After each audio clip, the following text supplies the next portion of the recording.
दोस्तों, सौतेला बाप के दूसरे भाग में मैं आप लोग का स्वागत करती हूँ। Hello India. बड़ों को ढेर सारा प्रणाम, छोटों को ढेर सारा प्यार, और मेरे सारे सब्सक्राइबर कैसे हैं आप लोग को ढेर सारा राम राम।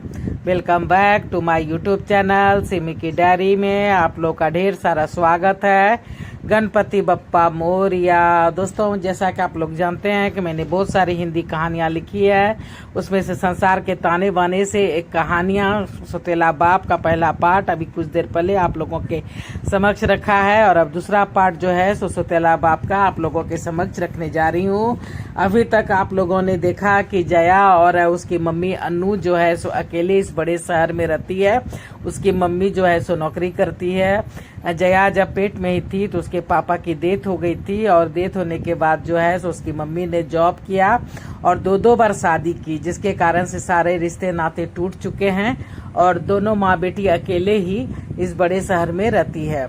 तो अब चलिए मैं आप लोगों के समक्ष अपना दूसरा भाग अब रखने जा रही हूँ। तो देखिए कैसा लगता है, इसे लाइक कीजिए, सब्सक्राइब कीजिए, शेयर कीजिए और मेरी थोड़ी सी मदद कीजिए। तो चलिए मैं अब आप लोगों के समक्ष रख रही हूँ सौतेला बाप का दूसरा पार्ट।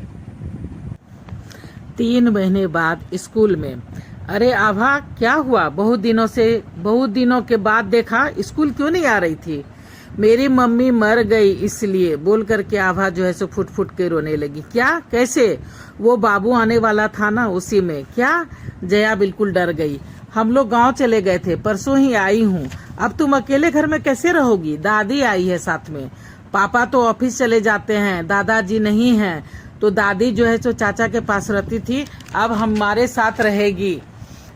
जया को आभा से कोई खास दोस्ती नहीं थी, पर जब से उसकी माँ मरी थी जया को उससे हमदर्दी हो गई थी। वो उसे पढ़ाती, नोट्स देती, कभी कदार उसे भी घर पे बुला लेती, तो कभी कभी वो भी उसके घर चली जाती। आभा की दादी और आभा के पापा बहुत अच्छे थे, उसे बहुत प्यार करते थे।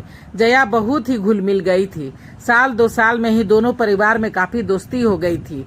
अन्नू को आकाश पसंद भी आने लगा था, पर पिछली बार की बातें याद करके वो बहुत ही अन्नू को आकाश पसंद भी आने लगा था, पर पिछली बार की बातें याद कर वो घबरा जाती।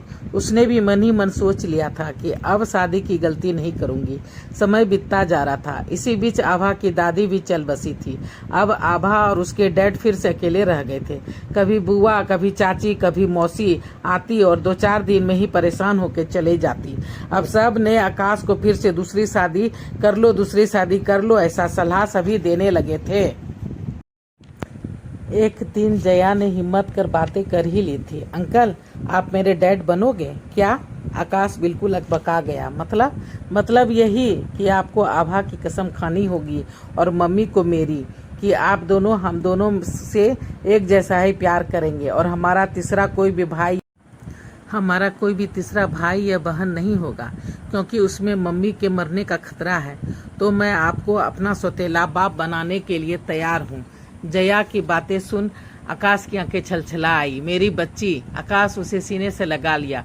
अन्नू ने पहले ही बता दिया था सारी बातें, और दोनों में प्यार हो गया था, इसलिए दोनों ने तय किया था कि जब तक कि जया खुद नहीं चाहेगी दोनों शादी नहीं करेंगे।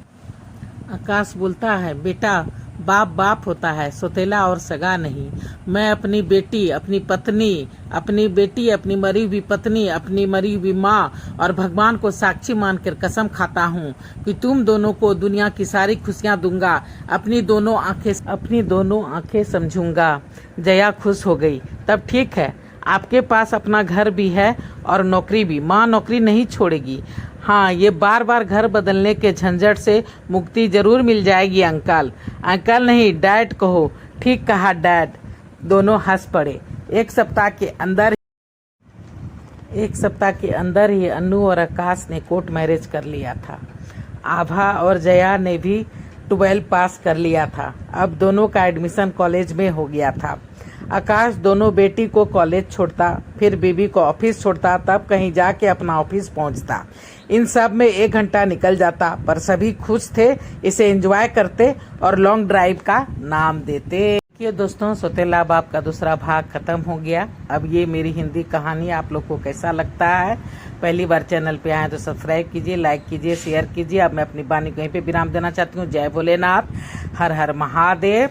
और आप लोग को ढेर सारा थैंक्स मेरा वीडियो को देखने के लिए।